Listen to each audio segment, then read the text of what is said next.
bandits have attacked a church and 2 houses in Kekwari community in the Kajuru local government area of Kaduna State, setting fire on the structures. Sahara reporters learned that the bandits also attacked Baka village in the Igabi local government area of Kaduna State in a fresh onslaught where they murdered a father and a son. The Kaduna government identified the church as the Holy Family Catholic Church, saying on receiving the report, Governor Nasir El-Rufai commiserated with the community and condemned the burning of the place of worship. He charged worshippers to remain strong in their faith and devotion and see it as an act perpetrated by enemies of peace, humanity, and diversity who will not succeed but will be defeated by the grace of God. A statement on Sunday said. It was marked that the bandits also abducted 9 people in the community, which recorded its second attack within 8 days. The bandits attacked the residence of one Danazumi Musa, who was killed. They also killed Damazumi's brother, Saleh Musa, and his son, Amiru Saleh Musa. The State Commissioner for Internal Security and Home Affairs, Samuel Aruwan, said the bandits had initially abducted 22 people from the community, but troops based in the Sabon Bene area engaged them and rescued 13 captives in the process. Aruwa, however, stated that at the time the 13 victims were rescued, another group of bandits escaped with a set of 9 hostages, mostly women and children. He said those in captivity were Saudatu Gaba, Laraba Idris, Auta Monsor Ibrahim, Danlami Hawa Saleh, Fatima Idris, Safara Saleh, Shafatu Idris is an infant, and Fidausu Mansour infant. The commissioner said El-Rufai had conveyed his grief over the perpetrated attacks and condoled with the family of the slain father and son while offering prayers for the repose of their souls. He said El-Rufai also commended the troops for their quick intervention and thanked them for the safe rescue of 13 victims. The commissioner added that El-Rufai had directed the State Emergency Management Agency to urgently assess the damage done and take appropriate actions while security agencies will sustain patrols in the area. So at the end of the day, they will tell you that they need to come and pay these bandits to settle them. And like what they were explaining, as soon as the security operatives they rescued the 13, they took another bandits again.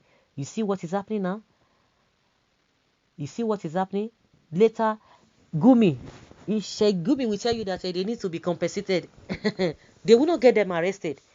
We only hear that they are rescuing the victims, but they don't arrest these people committing these crimes. You know that if this kind of a thing has happened in the south, or maybe people are just talking, they will say, oh, some people are fanning the ember of a war. So what do we call this? So they are fanning ember of these bandits are fanning embers of peace and prosperity. That is what they are doing. It's only talk here and there that the Southerners are always talking, condemning. By the time you start condemning or criticizing, they will say you are fanning ember of war. So with the actions of those people, tell us, how can we define this? Then somebody will come and tell you that they need to be compensated. They need to be given amnesty. Then the federal government will tell you that they will continue to negotiate with them, that there's nothing wrong in negotiating with these bandits. Now, the bandits now, they are trying to confuse Nigerians. Are they Boko Haram or are they SME? Bandits now, they are different things altogether. Entirely, rather. See what just happened, though. See what happened. This is exactly what they want to replicate in the South. That the South say, lie, we no go agree. It no go happen. It no go happen. And by the time you say it no go happen, they will tell you, say you are the one fanning embers of war. And recently, I just learned that some of the protesters who are having the protesters, they are judging their case. They are showing them all over the place. But they will never arrest this person. You see, they will just pray about it. Oh my goodness. Hey, now so good. They will see this country. You just have to take it easy so that you don't go and give yourself hypertension. Because when you think some things, you just be wondering that what kind of a thing is this? Well, the truth is that the bandit is the subsidiary of Boko Haram, as well as the SME, and leaders are aware of this That is why there is nonchalant towards arresting them, but rather pushing for amnesty for them. They have mission to Islamize. Yes, they are still rubbing minds with them. Now the whole world have to understand that the Nigeria government are happy over the killings of innocent people, but the end shall tell when the hunter will be hunted. When will all this stops? I don't know. This is a total sign that the world is gradually coming to an end. Everybody, every day, bad news. Well, only in Nigeria, disaster and destruction. Lord, let thy kingdom come. Where is the well talked about northern unity in all this? How can they not continually kill themselves for the past decades and we still talk about how united they are? The earlier we tell ourselves the truth in this country, the faster we get to the roots of our problem and solutions to them. Until the truth is revealed about who is in the helm with the aim of affairs in this country, Nigeria can never stand. Disintegration remains the best option for that. What is all this nonsense, for heaven's sake? Do we truly have a government or at all? I don't think so.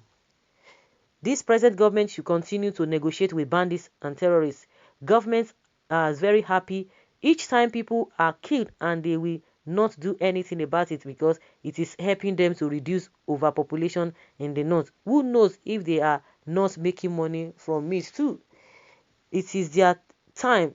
We even thank God that they haven't chased all of us, the law-abiding citizens, out of our fatherlands.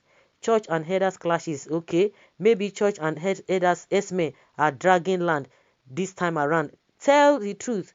What is happening? Is terrorists murdered innocent people in the church? Simple terrorist attacks. Government should please give them more money for job well done, and those who carried out the killings should be promoted from bandits to Boko Haram. Thank you guys for your courage, governors and federal government. We pay wire money through Gumi to you guys. Keep it up. Yes, what do you want the person to say? This person is just being sarcastic. It was well understood that those bandits in Kaduna were focusing on a side where Christians in Kaduna has the largest population, and they were sponsored by their politicians in which the government cannot deny it.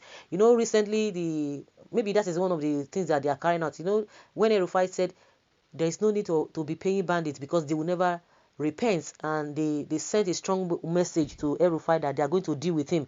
And some people are like, oh, don't just go to El-Rufai straight if you know that you have any problem with him, because the way they are talking now, this is an opportunity to begin to attack a Christian community, and that is what some people are just insinuating. You see what El-Rufai just said, it is this thing that they should continue this and this and that. You know, it's not going to be more than that because it's an everyday occurrence now. Everyday occurrence. So they believe that it is the will of God for all of these things to have happened, and there is not going to be strict action against these people. So guys, let us hear your opinion and know your thoughts.